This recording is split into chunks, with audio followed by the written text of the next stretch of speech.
Hey, hi, hello. Welcome to Diana Emerson Today. We are listening to amazing episodes of Judge Judy. I love this girl. Says she was shopping in Park's store when he accused her of shoplifting. Now she wants him to pay the bill. Order, all rise. Just number 11 on the calendar in the matter of Anderson versus Park. Are those new glasses? Well, Yes, no. I like them. Thank you. Age gets to you, Bert. Sure does, Judge. Parties have been sworn in, Your Honor. You may be seated. Miss Anderson, according to your complaint, you went clothes shopping at the defendant's store and you were wrongfully accused of stealing from the store, detained, and minorly assaulted. Yes. Want to tell me what happened, please? Well, I went into the store. I tried on like 9 to 10 items, and the sales lady, I think it was his daughter, she said that I could only take 5 items in. So I went to the back and I tried on a skirt. It fit too tight. So when I came out from the fitting room, he was standing on top of a folding chair. And I came out and I went to go get the skirt that I had on, and I saw another. In another size. Yeah, in another size. And I saw another skirt that I was interested in. So I had both. I had 2 skirts and I had one in each hand. And I was walking towards the fitting room with both of the skirts in my hand. And he was standing on a chair and he, tried to grab a skirt out of my hand, and I snatched it back. And I told him, Did he say anything to you when he did that? well, he said, you can't take both of these skirts inside the fitting room.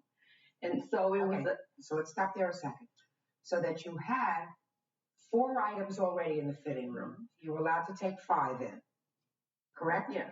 But you were wearing 1. Yes. So you went outside and you brought in 2 more. Yes. You wanted to bring in 2 more, which would have given you 7 in the fitting room. Is that right? Well, I wasn't going Is to that bring right? Yes. So he stopped you to try to get the 2 items that you were holding because you already had the maximum number of items in the fitting room. Yes. Okay. Proceed. And then he tried to snatch the skirt out of my hand. He told me that I couldn't go in with both the skirts, which I had already known because I was going to leave one on the rack. It was a rack to my right. So when I went to go approach the rack to hang the skirt up, the skirt dropped to the floor. And I was walking, back in the fitting room. I didn't know the skirt had dropped to the floor. And he screamed at the top of his lungs, you come pick up the skirt. Come get the skirt right now. Come pick up the skirt. I mean, come pick up the skirt. So by this time, I figured, I don't have to take this treatment. I come to shop. So I put on my clothes and I left out the fitting room, and he was still standing on top of the folding chair. And the way the store was made, it was like a little pathway to the entrance of the store. And it was a big glass door. He raced around me like he was in a racetrack and stood in front of the door like this. You're not going anywhere. I mean, where do you think you're going? You put those clothes back right now. I mean, put them back. And he was telling the sales lady, count the clothes. I mean, you're not going anywhere. And he's standing, bogarting the door, and I can't even get through. All right, so he's now in front of the door with his hands folded, and what happened next? He's screaming and hollering at me, put the clothes back. I mean, put the clothes back. Put the clothes back. And he had blew his lid. By this time, he's not letting me go. And this is the purse I had. And I opened it up and I said, is this what you're worried about? Are you worried about me, taking any clothing out of the store? And I opened the purse so he could look at the purse. And he's playing tug of war with my purse. This is before I opened my purse. He grabbed my purse and I grabbed it back. Just a second. You mean before he put his hand on your purse? Yeah. Yes. Before I opened my purse, he grabbed my purse. I grabbed it back. We were playing tug of war over my purse. And how did you finally end up leaving the store? So by this time, when I did open my purse, he was still in front of the doorway. He would not let me leave. And I told him I was going to call 911 because that was my first time in the store. I looked back at the counter. I didn't know where the phone was because I was going to use his phone because he would not let me go. At this point, I was scared. So I went and looked for the phone. I couldn't find a phone. So when I came back, he was still at the doorway. And then he finally let me go out and let me leave. And then there was a phone booth right in front of the store. So that's when I called 911. And the police came. Mr. Park? Yes. You have a clothing store? Yes. You did, in fact, have an incident with Miss Anderson in your store. I want you to tell me your version of that incident, sir. I don't understand. Just I'm asking her, and then she started mad. She started mad and used the bat. Did you tell her that you drop a skirt on the floor? No. Well, why did you stand in front of the door and not let her out? When she coming out, it's a return to the clothes what they, already trying on. But she didn't bring it out, just to walk out. So I say, where are my clothes? Is bring it out, return. And she say, I don't care. You going in. But I couldn't go in. It's a woman's store, so the woman inside. So I couldn't getting in. So I say, hey, please bring it out there. And then she say, I don't care. I walk out. So I say, keep following to bring it out that clothes back. But she say no. So she wasn't going to go in the back and pick up the clothing and bring them outside. Why did you block her entrance, sir? And why did you hold on to her bag? No, I didn't hold it. And then I keep following her to asking to return of my clothes. And she said, I'm not shoplifting. Look at it. And she showed me the bag. And then she closed herself. I didn't touch her anything. I didn't touch her bag anything. Are you telling me that you didn't stand in front of the door? No. You didn't stand in front of the door, sir? I'll follow her. Follow her means that you were behind her. Are you telling me, Mr. Park, that there came a time when you just let her walk out of the store? Yeah, I follow, and sometimes I'm in front of her. Well, that's not following her. Following her is behind her. So now you're in front of her. I mean, this isn't a very big store, so it didn't take you very long. There came a time then that you were standing in front of the door, and she was looking at you. Your back was towards the door. Does that sound familiar to you, Mr. Park?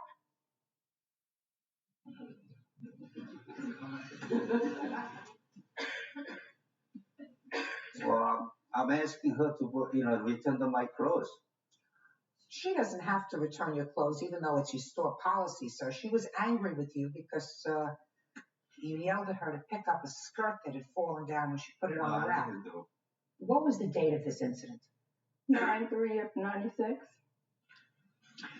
And when did you decide to pursue this matter legally? After I thought about it for a while, because when the police officer did come out, he went and talked to him, and he came back out and said that he had something similar to the incident like 6 months ago. You can't tell me what he said to you. So I don't know. I just thought about it, and I felt that I felt that I was being, fairly untreated. So that's when I decided to pursue the, case further. Because discrimination, that's what I think it is. Judge Judy will continue in a moment. I sympathize with the fact that you feel as if you were treated unreasonably at Mr. Park's store. I would have far more sympathy for you if you had followed the store rule. Felicia Anderson says she was shopping in Heat Park's store when he accused her of shoplifting. Now she wants him to pay the bill. You just told me that you weren't following reasonable store rules. You didn't follow reasonable store rules, right? Yes. That's true. Now, that doesn't mean that his reaction can be what it was. He could have called police if he wanted to, if you weren't following the store rules. But he reacted in a different way. The fact that you did, in fact, call the police that day suggests to me that you were, in fact, frightened of getting out of the store, which suggests to me, Mr. Park, that there was more to this incident, slightly more, than what you're telling me, sir, because I don't think Miss Anderson would have called the police that day if she wasn't frightened, being able to leave the store. And about the incident with the pocketbook, Miss Anderson,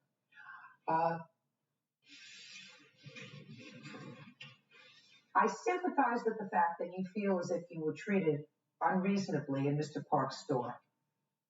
I would have far more sympathy for you if you had followed the store rules, which were 5 in, 5 out, give him his merchandise, give him his card that says 5 on it, and say, I'm never going to shop here again because I don't like the way I've been treated here, and I'm going to tell all my friends not to shop in your store, sir, right? So it's going to cost you a lot more money.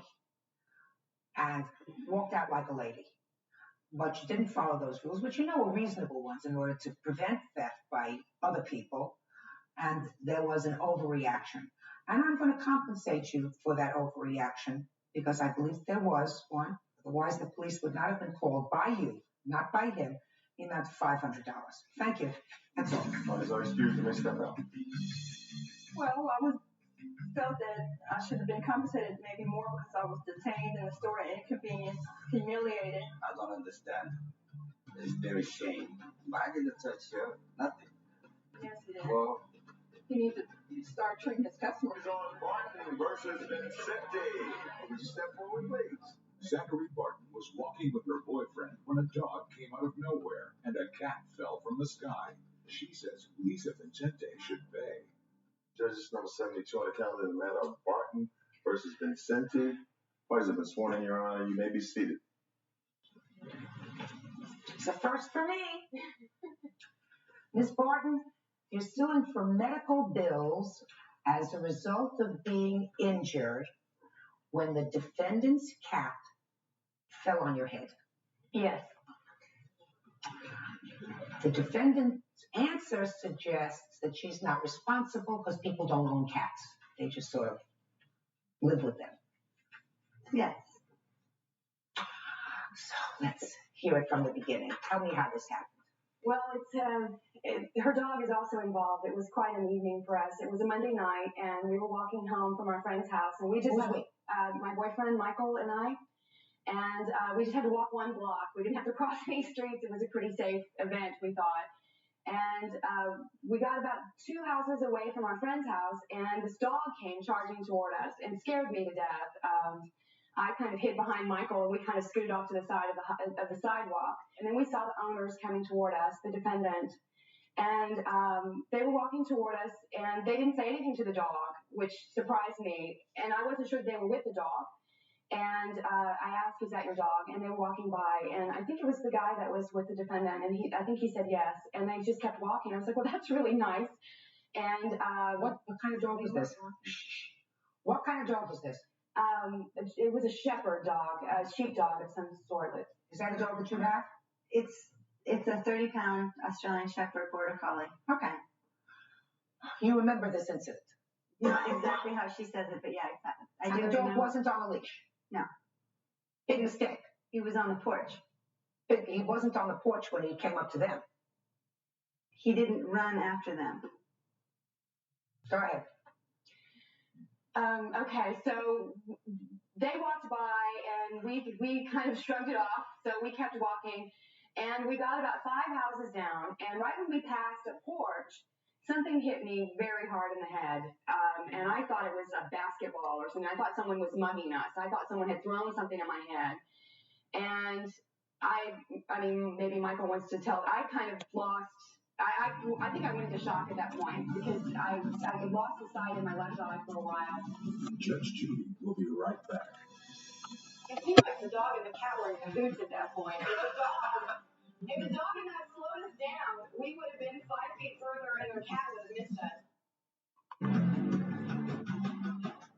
Zachary Barton was walking with her boyfriend when a dog came out of nowhere and a cat fell from the sky. She says Lisa Vincente should pay. Mr. Rose, can you tell me what this is all about? Well, I was walking next to Zachary just like this, and something fell out of the tree over us and hit her in the head. I thought maybe somebody had thrown a basketball from the top of the stoop at her face, and I was ready to do something. And then I heard it was a cat. I heard a meow, painful meow, and I saw a cat scurry away under a gate. What did the cat look like? It was, as far as I can tell, it was a little gray cat. It was very dark. It was about 10:30 or so, I think. It was almost midnight. Yeah. So I pulled her under a streetlight to inspect her eye, and I saw that she was bleeding. The white part of her eye was bleeding, which frightened me a lot. And I think that's about the time that they said, did our cat just fall out of the tree? And the dog came at us again. And this time I was getting ready to kick the dog or something. So who said, did my cat just fall out of the tree? Defendant. Out of the window, I think they said. I mean, it seemed like the dog and the cat were in cahoots at that point. If the dog had not slowed us down, we would have been 5 feet further and the cat would have missed us. The cat may not have survived the fall. I mean, I may have saved the cat's life by having the cat fall on the head. But it's, Now, Tell me about the injuries that you suffered. We went to the emergency room right away, and they examined my eye, and Let me see the bills. they said that, Don't tell me what they said. Can you tell me what they said? I'm just going to take a these are look just at the that. bills. All right, Miss Vincente, let's hear your defense to this.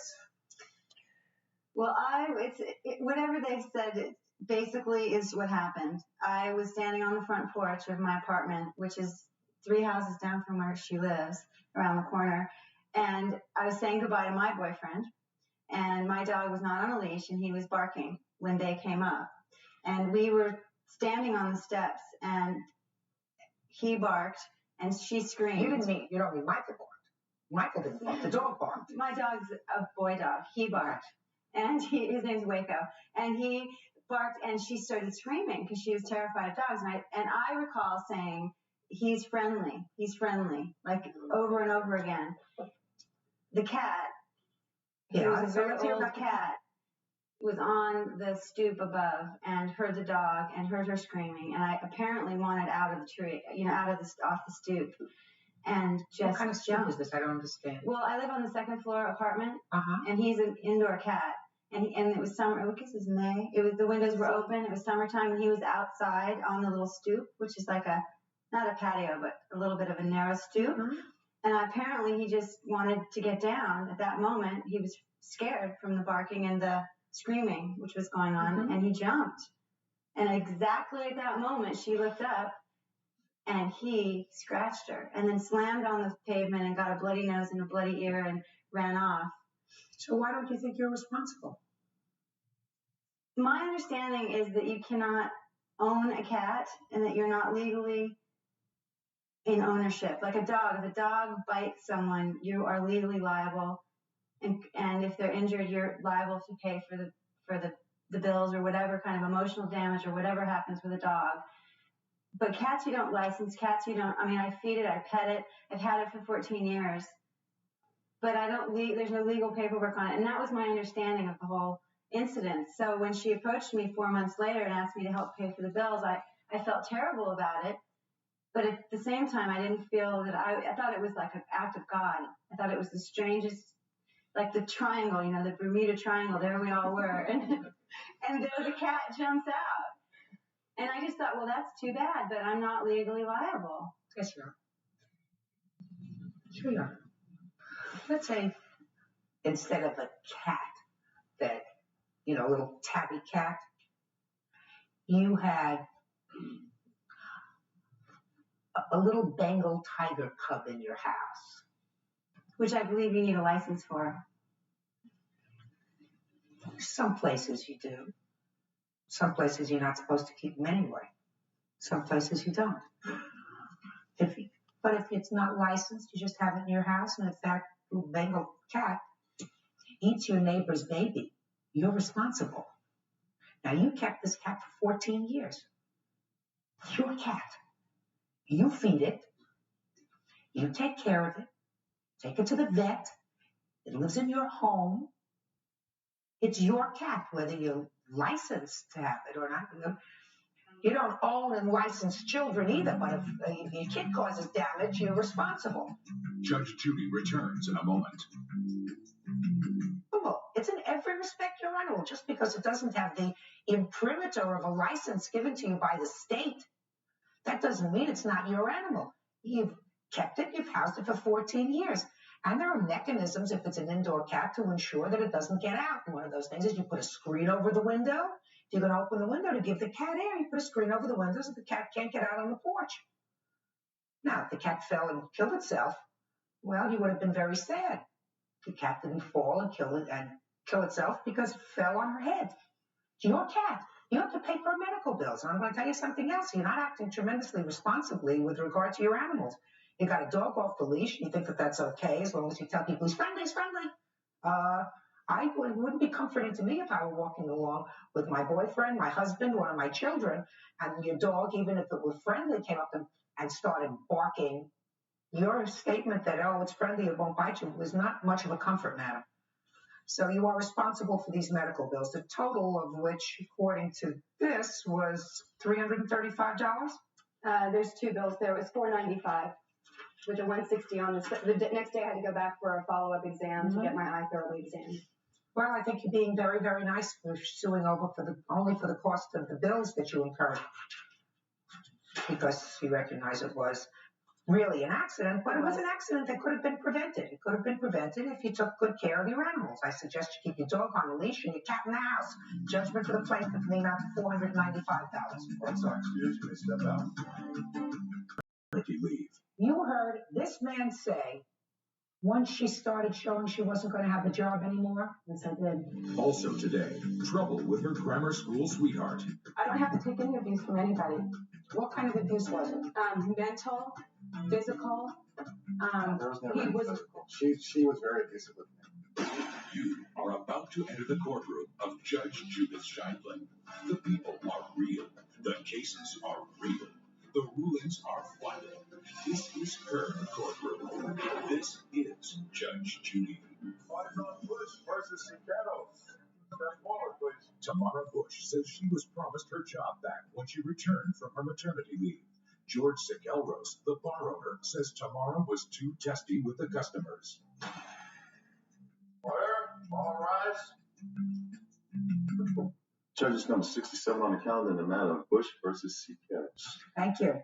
Parties have been sworn, Your Honor. You may be seated. Ms. Bush, you claim that the defendant fired you from your job as a bartender because you got pregnant. Yes. And so you say that you fired her, but it had nothing to do with her being pregnant. It had to do with her attitude and the way she treated customers. Well, Ms. Bush, why don't you start? How long were you working for the defendant? Where were you working for him? I worked for him for about a year, and I worked at the Olive Pit. The Olive Pit? Mm-hmm. And I got a letter that he signed here stating that I was on maternity leave and that I would be returned to my job. Well, how long did you work there before you became pregnant? I worked there for probably about 8 months before I became pregnant. Mm-hmm. And I continued working until I was about 6 months pregnant. He told me when I started showing I would have to leave, which wasn't what I wanted to do, but it was understandable as long as I had my job returned to me. And when I was 6 months pregnant, he said, his wife, Linda, called me and told me it was time for me to rest and that I could return when the baby was born. I called him back. April 19th, my baby was born. I called him 2 days later. I had kept in contact with them throughout this whole time. And I told him my baby was born. I'm ready to come back to work as soon as possible. And he told me there was no openings at the time. And I persisted calling a couple weeks later to see if any openings had been opened. And he said no. Yeah. Yes. Coach, so this letter that she has right here, after my partner had let her go, she came to me and told me that the finance company was going to repossess her car and asked me if I would please give her a letter stating the fact that she would be returning to work. And the understanding she knew she would not be returning to work because of her attitude at work. But she asked me to sign this letter, and I did. That time. That's the whole. Just a second. That's what the letter was for. I would certainly like to see the letter. Miss Bush, does that have a familiar ring to it that you came in and asked your boss to sign this letter because they were going to repossess your car? What happened is they had the car had been sold back to the dealership. I had to repurchase the car. Going through a new finance company, yes, they asked me to get a letter proving I would have a job. And I had my girlfriend, Angela Delphi, type that letter up, which George asked me to do, have it typed, and he'd bring it down and he would sign it. Are you trying to mislead me, madam? No. Were you trying to mislead me when you said that you had a letter from him indicating that you would be returning to work? When he's saying that, he said I was supposed to return to work. That was the agreement made when he let me go. We're going to get to that in a minute. I'm going to ask you specifically about that in a minute. But my interpretation of what you said to me was that this letter that you had was almost like a contract. Mm-hmm. And it was written by him to assure you that you were going to have a job when your pregnancy terminated. But that's not true, Miss Bush. You asked him to sign this letter to help you out. No. Because of other... Well, okay, yes. Yes, you're right. Of course. Give this back to her.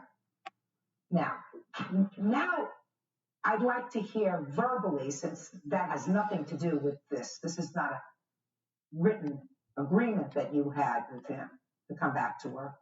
Now I'll hear again from you this oral agreement that you said that you had with him. Come back to work after the baby was born. The oral agreement, which is stated on the paper, but No, okay. because that paper had nothing to do with anything. It had to do with him doing you a favor. Actually, the paper, this is why I have the paper here. The paper was a guarantee to my finance company that I would have a job, which he guaranteed to me that I would have my job back.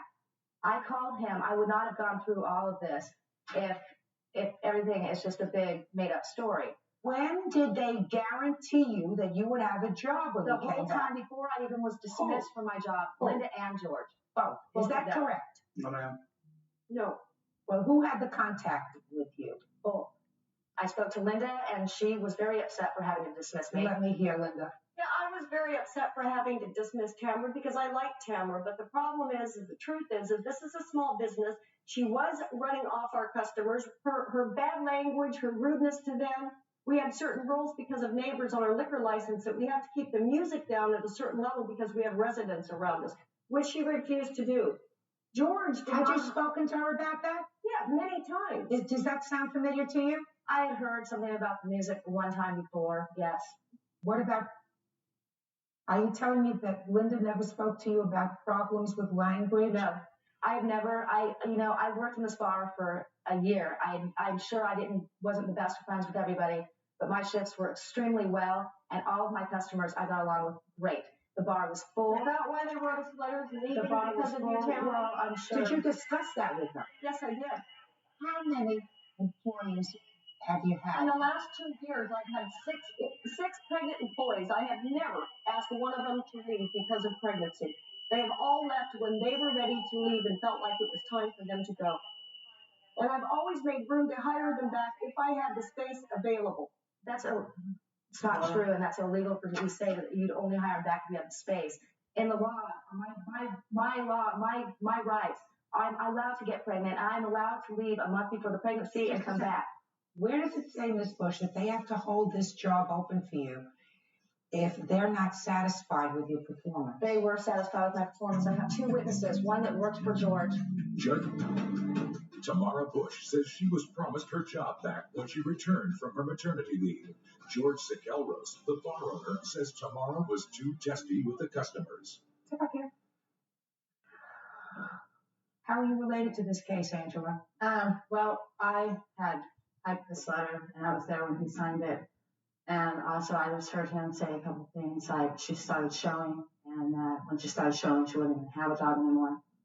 You heard her say that? Pretty much. Just a second. Angela, you heard him say that once she started showing, she wasn't, try to look in my eyes, not down at your feet. You heard this man say, once she started showing she wasn't going to have a job anymore? Yes, I did. Sit down. I worked for them for a year, and I was very good friends with Linda. I loved to pieces, and I loved working there. I liked George. He never was rude. He was never mean to me. We all got along real well. And like I said, there's lots of people that go in there. I'm sure I couldn't satisfy all the customers. My shifts were very, very good. I never was told that I was a bad bartender. George had nothing but good things to say. He gave me an excellent reference. Where did he give you an excellent reference? I tried to get a job after he would not rehire me back at the Loose Moose, and he gave me an excellent reference for them. Really? Mm-hmm. Can I see that, please? I don't have anything that says it, and I'm sorry. You can throw a reference for another job? No, ma'am. But Judy, when Tamara left, she wasn't even showing. Tamara never really showed the whole time. She was very small. We do not require, in fact, we try to go the other way. We don't ask our employees to wear skimpy clothes. They wear clothes like, normal type of clothes. Tamara could, if the issue was we didn't want her showing, which is not the issue at all, she could have easily hid that. When Tamara left, you couldn't even tell that she was pregnant. She never got that big to begin with. And with the type of clothes that we allow the employees to wear, that was not the issue. The only reference I personally ever made to Tamara about being pregnant and being in the bar is that I was very upset one afternoon when I came in there and Tamara was drinking wine, and I told her that was an unfit thing for a pregnant woman to be doing. Okay, yes it is. She's ready to rule. Stay tuned. He's a fat kid, he's a liar, and so is she. He's got some. listen, I've heard both of you, and I have to make certain judgments based upon my evaluation of credibility. And Ms. Bush, I will tell you that I credit the testimony of the defendant's partner, when she says that she did in fact discuss with you some problems that she was having with your performance at your job. I also believe her when she says that she liked you personally, and that she was sorry that you were having these problems. And I also believe that they're probably soft-hearted people and that they didn't want to do anything to hurt you. I believe that. Now, there are no guarantees in this life. This is a small business. You had a baby. It promised me my job back. Just to say, I don't believe that that's true. I don't believe that that's true. I don't believe that they promised you your job back. I believe that you're referring to that letter. No. I don't believe that they ever said it. I believe that you tried to mislead me when you said that they promised you your job back and showed me this letter. I believe that they were being what they appeared to me to be, which is nice people. Miss Bush, I am dismissing your lawsuit because I don't find that they discriminated against you because you were pregnant, because you had a baby, nor did they promise to keep your job for you. So there was no breach of contract. So this case is dismissed. He's a fat pig and he's a liar, and so is she. It's nice to know that people can get a job and be used like that and not have their job back. It's nice to know that women don't have rights. And actor Otto Green says producer Willie Strong published an explicit photo of him, and now he wants Willie censored.